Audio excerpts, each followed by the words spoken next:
चौहान वंश भारतीय इतिहास में एक ऐसा नाम जो अमर है। चौहान वंश ने भारतीय इतिहास में एक अमिट छाप छोड़ी है। सदियों तक उन्होंने राजस्थान के बड़े हिस्से पर राज किया। उनकी सत्ता और प्रभाव ने राजस्थान की संस्कृति और परंपराओं को गहराई से प्रभावित किया। वे अपनी वीरता, न्यायप्रियता और अपनी धरती से गहरे जुड़ाव के लिए जाने जाते थे। चौहान योद्धाओं की कहानियां आज भी राजस्थान की लोक कथाओं में जीवित हैं।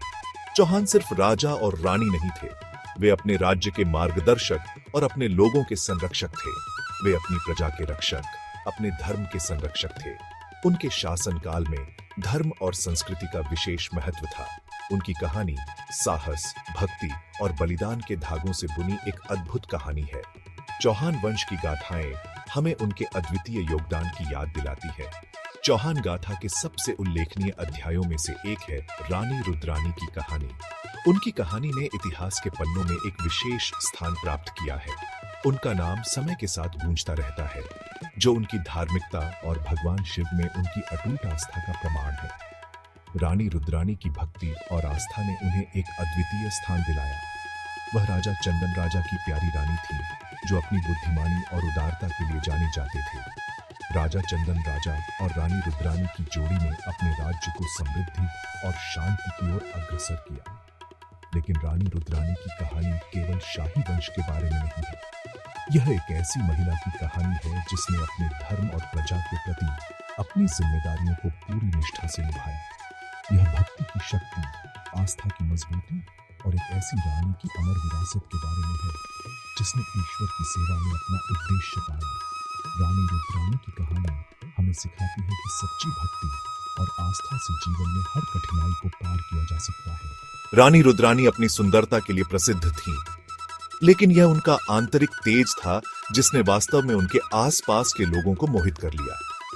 उनकी सुंदरता केवल बाहरी नहीं थी, बल्कि उनके हृदय की पवित्रता और उनकी आत्मा की गहराई में भी झलकती थी। उनका हृदय दिव्य रक्षक और संहारक भगवान शिव के प्रति भक्ति से ओतप्रोत था। भगवान शिव के प्रति उनकी भक्ति ने उन्हें एक विशेष आभा प्रदान की थी, जो उनके व्यक्तित्व को और भी प्रभावशाली बनाती थी। हर दिन वह सूरज निकलने से पहले उठती और अपनी प्रार्थना करती। उनकी प्रार्थनाओं में एक विशेष प्रकार की ऊर्जा होती थी, जो उनके चारों ओर के वातावरण को भी पवित्र बना देती थी। प्रेम और श्रद्धा से भरी उनकी आवाज महल के कक्षों में गूंजती रहती थी। महल के हर कोने में उनकी प्रार्थनाओं की गूंज सुनाई देती थी, जो सभी को शांति और संतोष का अनुभव कराती थी। उनका दिन प्रार्थना, ध्यान और दान पुण्य के कार्यों में बीतता था। वह हमेशा दूसरों की मदद करने के लिए तत्पर रहती थीं और उनके कार्यों में एक विशेष प्रकार की करुणा और दया होती थी। गरीब और जरूरतमंद उनकी करुणा और मदद करने की इच्छा से आकर्षित होकर उनके पास आते थे। रानी रुद्रानी ने कभी किसी को निराश नहीं किया और उनकी मदद से कई लोगों की जिंदगी बदल गई। रानी रुद्रानी हर प्राणी में ईश्वर को देखती थी और वे सभी के साथ सम्मान और दया का व्यवहार करती थी। उनके इस दृष्टिकोण ने उन्हें सभी के दिलों में एक विशेष स्थान दिलाया था। उनकी भक्ति केवल एक रस्म नहीं थी, यह उनके जीवन का एक अभिन्न हिस्सा थी, जो उन्हें हर दिन नई ऊर्जा और प्रेरणा प्रदान करती थी। यह जीवन जीने का एक तरीका था, एक ऐसा रास्ता जो उन्हें ईश्वर के करीब ले जाता था। उनकी भक्ति ने उन्हें एक विशेष प्रकार की शांति और संतोष प्रदान किया था, एक ऐसा रास्ता जो उन्हें ईश्वर के करीब ले जाता था।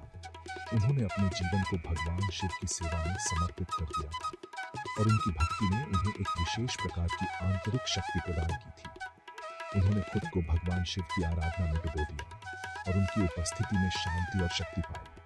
उनकी भक्ति ने उन्हें एक विशेष प्रकार की आभा प्रदान की, जो उनके चारों ओर के वातावरण को भी पवित्र बना देती थी। उनकी उपस्थिति में शांति और शक्ति पाई। उनकी भक्ति और समर्पण ने उन्हें एक विशेष प्रकार की आंतरिक शांति और संतोष प्रदान किया था, जो उनके जीवन को और भी सुंदर और अर्थपूर्ण बना देता था। अरावली की पहाड़ियों के बीच बसी है पवित्र पुष्कर झील। यह झील केवल पानी का एक स्रोत नहीं है, यह एक तीर्थ है, एक पवित्र तीर्थ स्थल है जिसका हिंदुओं द्वारा सदियों से सम्मान किया जाता रहा है। किंवदंती है कि ब्रह्मा जी, जो सृष्टि के रचयिता हैं, ने यहाँ एक यज्ञ किया था। कहा जाता है कि इस झील में चमत्कारी शक्तियां हैं जो पापों को धो सकती हैं और मुक्ति प्रदान कर सकती हैं। पूरे भारत से तीर्थयात्री आशीर्वाद और आध्यात्मिकता की तलाश में पुष्कर आते हैं। यहीं पर पवित्र पुष्कर झील के तट पर रानी रुद्रानी की भक्ति इतिहास पर एक अमिट छाप छोड़ने वाली थी। यहीं पर वे आस्था का ऐसा कार्य करने वाली थी जो युगों युगों तक गूंजता रहेगा। रानी रुद्रानी भगवान शिव के प्रति अपनी भक्ति को वास्तव में एक असाधारण तरीके से व्यक्त करना चाहती थी। उनकी भक्ति की गहराई और उनके संकल्प की शक्ति ने उन्हें एक अद्वितीय मार्ग पर चलने के लिए प्रेरित किया। दिव्य मार्गदर्शन से प्रेरित होकर उन्होंने पवित्र पुष्कर झील के तट पर 1000 शिवलिंग स्थापित करने का संकल्प लिया। यह संकल्प केवल एक धार्मिक कृत्य नहीं था, बल्कि उनके जीवन का एक महत्वपूर्ण उद्देश्य बन गया। प्रत्येक लिंग भगवान शिव की असीम शक्ति का प्रतीक, आस्था के प्रकाश स्तंभ के रूप में काम करेगा, जो तीर्थ यात्रियों और भक्तों को अपनी पवित्र उपस्थिति की ओर आकर्षित करेगा। इन शिवलिंगों के माध्यम से रानी रुद्रानी ने एक ऐसा स्थान बनाने का सपना देखा जहां हर भक्त को शांति और दिव्यता का अनुभव हो। यह कार्य बहुत बड़ा था, लेकिन रानी रुद्रानी पीछे हटने वाली नहीं थी। उनके दृढ़ निश्चय और अटूट विश्वास ने उन्हें हर चुनौती का सामना करने की शक्ति दी। उन्होंने इस परियोजना में अपना तन, मन और धन लगा दिया, अटूट समर्पण के साथ हर विवरण की देखरेख की। उनके नेतृत्व में हर कारीगर ने अपनी पूरी क्षमता और समर्पण के साथ काम किया। कुशल कारीगरों को बेहतरीन पत्थरों से लिंगों को तराशने के लिए नियुक्त किया गया था। हर एक उनकी कारीगरी और ईश्वर के प्रति उनकी श्रद्धा का प्रमाण था। इन पत्थरों को तराशने में महीनों का समय लगा और हर एक लिंगम में कारीगरों की मेहनत और भक्ति झलकती थी। रानी रुद्रानी की अटूट आस्था और भगवान शिव के आशीर्वाद से प्रेरित होकर दिन रात काम चलता रहा। उनके समर्पण और कड़ी मेहनत ने इस परियोजना को एक अद्वितीय धार्मिक स्थल में बदल दिया, जहां हर भक्त को भगवान शिव की उपस्थिति का अनुभव हो सकता था। भाग 5, नाग का श्राप। लेकिन रानी रुद्रानी का रास्ता इतना आसान नहीं था। किंवदंती है कि पुष्कर झील की गहराई में एक शक्तिशाली नाग रहता था। निर्माण कार्य से परेशान होकर नाग ने राज्य पर श्राप डाल दिया। भूमि सूखे की चपेट में आ गई, फसलें मुरझा गईं और लोग पीड़ित हो गए। पूरे राज्य में भय और निराशा फैल गई। लोग चिंता से भरे मन से रानी रुद्रानी की ओर मुड़े। उनका मानना था कि नाग का श्राप ईश्वर की नाराजगी का संकेत है। हालांकि रानी रुद्रानी ने निराशा के आगे घुटने टेकने से इनकार कर दिया। भगवान शिव में उनका विश्वास अटूट रहा। वह जानती थीं कि दिव्य रक्षक अपने भक्तों को उनकी जरूरत की घड़ी में नहीं छोड़ेंगे। भाग 6, आस्था की शक्ति। दिव्य प्रेरणा से प्रेरित होकर रानी रुद्रानी ने अपनी प्रार्थनाएं तेज कर दी। उन्होंने भगवान शिव का मार्गदर्शन मांगा, उनसे नाग को शांत करने और भूमि से श्राप हटाने का उपाय पूछा। उनकी प्रार्थनाओं का उत्तर मिला। भगवान शिव उनके सामने प्रकट हुए। उनकी आंखों से करुणा और ज्ञान झलक रहा था। उन्होंने उसे झील के किनारे 1000 शिवलिंग स्थापित करने का निर्देश दिया, जिनमें से प्रत्येक उनकी दिव्य ऊर्जा के एक रूप का प्रतिनिधित्व करता है। उन्होंने उसे आश्वासन दिया कि भक्ति का यह कार्य नाग को शांत करेगा और राज्य में समृद्धि लौटाएगा।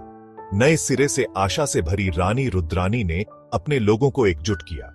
उसने भगवान शिव के संदेश को साझा किया, उन्हें याद दिलाया कि आस्था में सबसे कठिन चुनौतियों को भी पार करने की शक्ति होती है।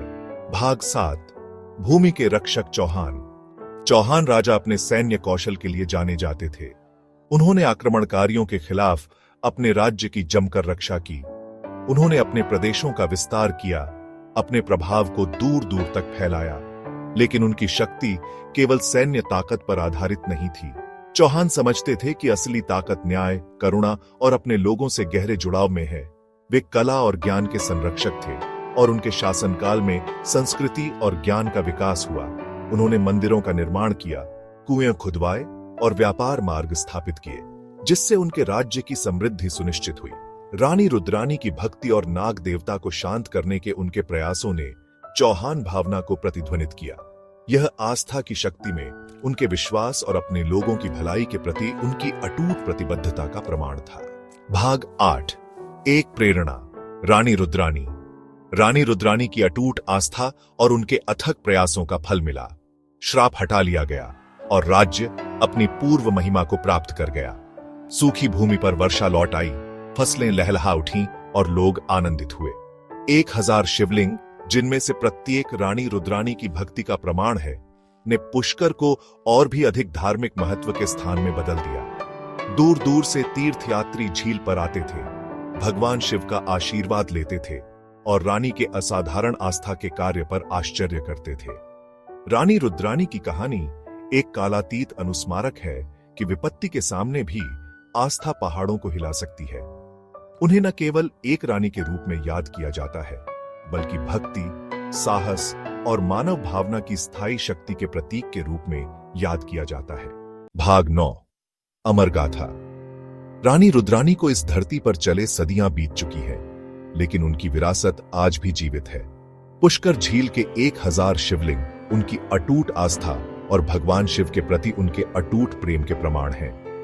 उनकी कहानी प्रेरित करती रहती है, हमें याद दिलाती है कि सच्ची भक्ति की कोई सीमा नहीं होती। यह हमें सिखाती है कि आस्था में किसी भी बाधा को दूर करने की शक्ति होती है, और यह कि दया का एक छोटा सा कार्य भी हमारे आसपास की दुनिया पर गहरा प्रभाव डाल सकता है। रानी रुद्रानी की कहानी आशा की किरण है, एक याद दिलाती है कि सबसे कठिन समय में भी आस्था और भक्ति का प्रकाश हमें एक उज्जवल भविष्य की ओर ले जा सकता है।